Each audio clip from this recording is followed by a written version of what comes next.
Parlimen akan berlaku pembentangan Belanjawan 2025 dengan temanya Ekonomi Madani, Negara Makmur, Rakyat Sejahtera.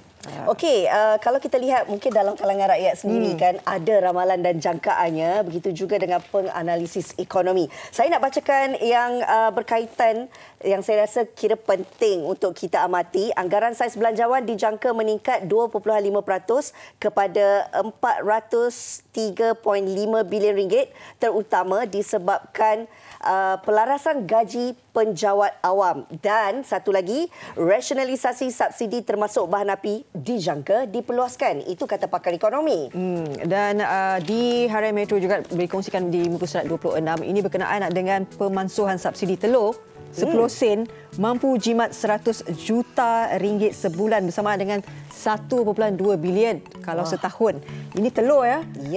Kita nak tahu kalau ada subsidi yang menambahkan subsidi tertentu, bagaimana dengan harga barang, bagaimana tekanan dan juga keadaan rakyat itu sendiri bila kata harga barang perlu dinaikkan sedikit. Macam mana? Okey, untuk menjawab persoalan ini, kita akan bersama dengan Profesor Madya Dr. Norlin Khalid, pensyarah kanan Fakulti Ekonomi dan Pengurusan Universiti Kebangsaan Malaysia yang sudah pun berada secara dalam talian. Assalamualaikum, Doktor. Waalaikumsalam warahmatullahi. Doktor sihat? Alhamdulillah sihat. Terima kasih Cik Azrina, Fariha. Ya. Doktor, tadi dah sedikit kita bagi introduksi berkenaan dengan subsidi dalam Belanjawan 2025 yang akan dibentangkan pada petang ini. Bagaimana sebenarnya kita nak sentuh berkenaan dengan rasionalisasi subsidi itu? Kan nak cakap pun macam terbelit sikit. Tapi maksudnya, Doktor, mungkin boleh perjelaskan. Baik, terima kasih Cik Azrina dan Fariha soalan tersebut.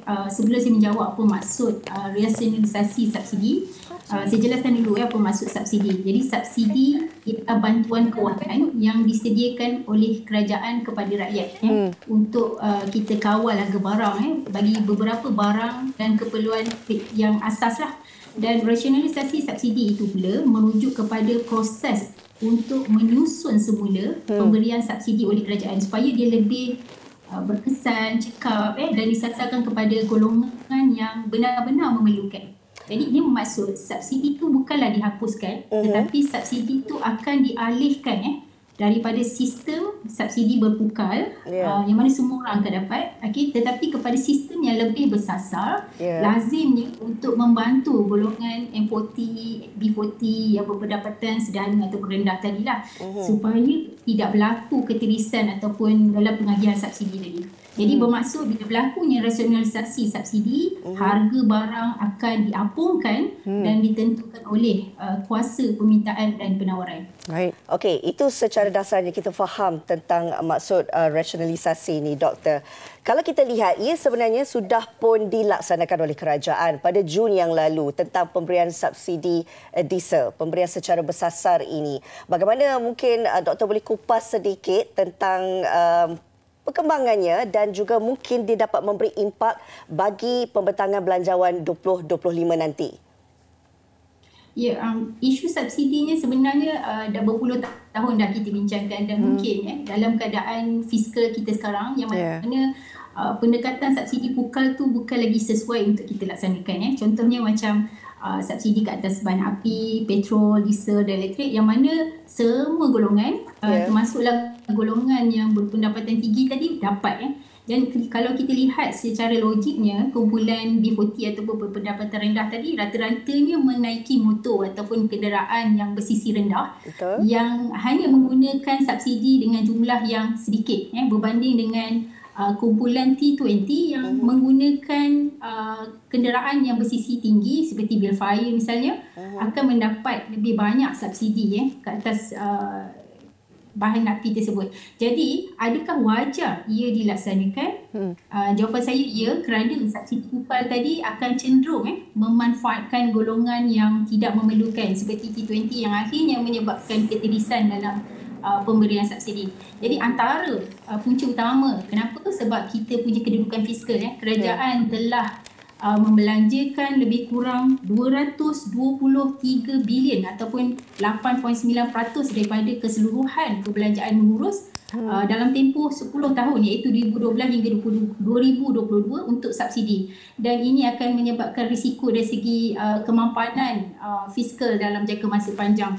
Dan kalau kita tadi Cik Farina dan ada maklumkan yang kita punya kerajaan telah mengapungkan sepenuhnya harga bahan diesel tadi, dan ia merupakan satu tindakan yang wajarlah sebab kita telah menjimat daripada subsidi tersebut, dan kita dapat alihkan kepada golongan yang benar-benar memerlukan, yang dapat memberi impak dan kesan pengganda yang lebih tinggi kepada ekonomi, dan akhirnya dapat menjimatkan lagi sumber kewangan supaya dapat dilaksanakan lebih berkesan. Okey, kalau tadi doktor kata dapat mengalihkan kan, sebab harga apa dan sebagainya. Tadi di Harian Metro kata harga telur dan sebagainya.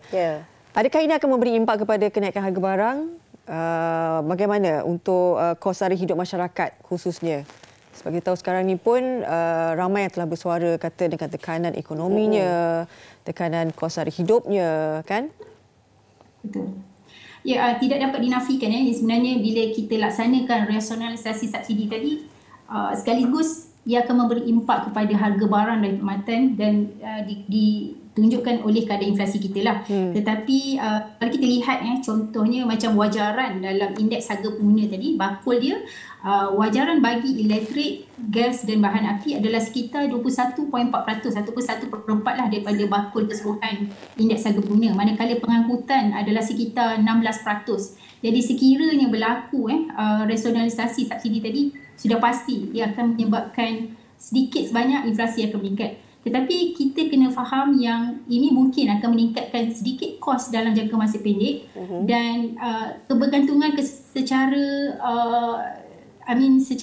keadaan yang lebih panjang ke atas subsidi tadi akan menyebabkan kedudukan fiskal kita lemah, dan kerajaan perlu yakinkan bahawa inflasi yang meningkat tadi, walaupun subsidi bersasar dilakukan, kumpulan yang mudah terjejas ataupun golongan yang berpendapatan rendah tadi tidaklah terbeban sangat, sebab mereka juga akan dibantu oleh kerajaan dengan pemberian tunai langsung, seperti kita ada sumbangan tunai rahmah ataupun subsidi bersasar sumbangan asrama yang dapat membantu mereka sedikit sebanyak untuk memenuhi keperluan asas. Jadi rasionalisasi subsidi ini bukanlah terus menghapuskan, tetapi kita menyusun semula supaya golongan yang layak dapat lebih banyaklah. Okey. Doktor, sekiranya subsidi akan ditambah lagi dan diberikan secara bersasar kepada golongan yang memerlukan ini untuk mengelakkan ketirisan. Jadi bagaimana sebenarnya kita nak memastikan dalam situasi negara yang berdepan ataupun bergelut dengan keadaan ekonomi sekarang ini, masalah ketirisan ini dapat dihadapi dengan sebaik mungkin? Ya, betul. Amat penting sekiranya rasionalisasi subsidi ini dilaksanakan. Pembahagian subsidi yang bersasar tu perlu dilakukan supaya tidak lagi ketirisan berlaku lah. Jadi dalam mengenangani kos sara hidup tadi, kerajaan boleh memfokus kepada penambahan pendapatan yang boleh meningkatkan pendapatan rakyat seperti yang telah dibuat sebelum ni. Misalnya kita ada insentif pekerjaan, inisiatif pendapatan rakyat dan kerajaan juga boleh menambah baik sokongan sosial lah, seperti sumbangan tunai rahmah dan skim perlindungan sosial untuk membantu golongan M40 dan B40.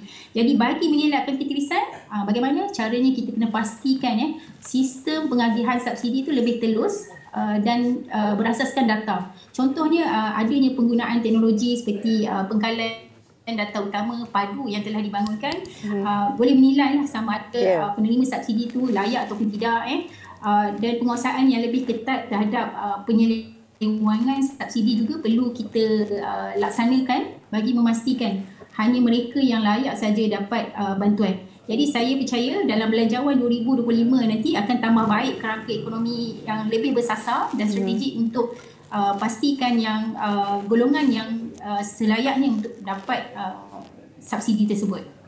Dan kami juga percaya bahawa kerajaan akan memperkenalkan mekanisme baru lah untuk mengimbangi. Kalau dah tarik sini, pastinya dia akan imbang semula. Jadi kita nak rakyat pun perlu ada persediaan.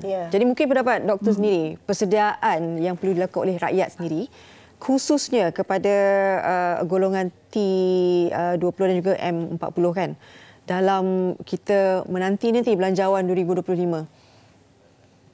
Okey, terima kasih soalan tu. Saya rasa saya pun kena fikir banyak kali nak jawab soalan ni sebab saya rasa saya pun akan salah satu orang yang akan terkesan nanti. Okey, baik. Kalau kita bercakap tentang golongan T20 A40 ni, memang kita kena bersedialah menghadapi pengurangan subsidi. Kita juga kena memahami langkah ni adalah diambil untuk kelestarian fiskal kita. Dan bagi M40, B40, kita boleh cuba untuk cari langkah-langkah untuk mengurangkan kesan kos hidup, seperti kita semak semula perbelanjaan, mencari alternatif yang lebih kos efektif, bagaimana kita nak mengurangkan kos dari segi penggunaan bahan api. Jadi kerajaan tadi juga perlu menyediakan satu insentif ataupun sokongan bagi membantu peralihan ni lah. Dan kalau kita lihat juga golongan T20 adalah golongan yang paling banyak berbelanja kan, yang dapat meningkatkan penggunaan dan permintaan agregat. Jadi kalau berlakunya rasionalisasi subsidi ni, sedikit sebanyak dia akan menyaksikan penurunan ketara dalam tingkat perbelanjaan utama yang mungkin akan sedikit sebanyak akan mengganggu pertumbuhan agregat kita. Jadi bagi golongan T20, saya rasa kita kena bersedia kerana kita perlu mencari alternatif dan bagaimana untuk mengurangkan kos lah, dan supaya dapat mengelakkan kita daripada terkesan daripada peningkatan kos akibat daripada rasionalisasi subsidi tadi. Baik, perlu ada persediaan yang saya kira lebih teliti lah dalam kalangan mereka yang berada dalam kelompok tersebut. Di akhir perbincangan ini, doktor mungkin juga boleh berikan sudut pandangan doktor sendirilah berkenaan dengan ramalan jangkaan belanjawan 2025 ini. Kalau kita lihat rata-rata penganalisis ekonomi memang memberi tumpuan kepada pemberian subsidi ini. Apa pula pandangan doktor? Okey, secara umum saya lihat belanjawan 2025 ini sebagai satu peluang untuk kita kukuhkan lagi asas ekonomi. Di samping kita untuk pastikan kesejahteraan rakyat tu terpelihara. Dan harapan saya supaya belanjawan yang kerajaan akan perkenalkan akan seimbang antara bandar dan luar bandar. Dan juga dalam masa yang sama dapat merangsang pertumbuhan ekonomi yang juga dapat dipindahkan dalam bentuk perlindungan sosial yang kukuh kepada golongan pendapatan rendah dan sederhana tadi. Jadi ini selaraslah dengan kerangka ekonomi madani itu sendiri yang mana cuba untuk meningkatkan ceiling dan lantai. Dan dari sudut perlindungan sosial, saya berharap yang belanjawan 2025 ni akan memperluaskan jaringan perlindungan kepada golongan B40 dan M40, terutamanya dari segi skim bantuan kewangan yang bersasar. Mungkin boleh diberi dalam bentuk pelaburan dalam infrastruktur dan perumahan mampu milik, yang mana akan dapat mengurangkan tekanan ke atas kos perumahan yang menjadi satu faktor utama dalam peningkatan kos sara hidup, terutamanya di kawasan bandar. Jadi saya berharap jaringan keselamatan sosial cukup kuat untuk membantu golongan yang terkesan, dan begitu juga peningkatan kos sara hidup terutamanya di kawasan bandar juga memerlukan tindakan segera, dan saya harap kerajaan akan memperkenalkan lebih banyak inisiatif untuk membantu golongan ini untuk meningkatkan kualiti hidup mereka. Baik. Terima kasih banyak-banyak Profesor Madya Dr. Noorlin Khalid, merupakan pensyarah kanan Fakulti Ekonomi dan Pengurusan Universiti Kebangsaan Malaysia. Kita sama-sama nantikan bagaimana belanjawan yang akan dibentangkan di Parlimen pada jam 4 petang ini oleh PMX kita. Ini merupakan belanjawan yang ketiga oleh Kerajaan Madani. Jadi terima kasih banyak-banyak sekali lagi, Doktor. Doktor. Sama-sama. Terima kasih, Mash'al. Terima kasih. Assalamualaikum.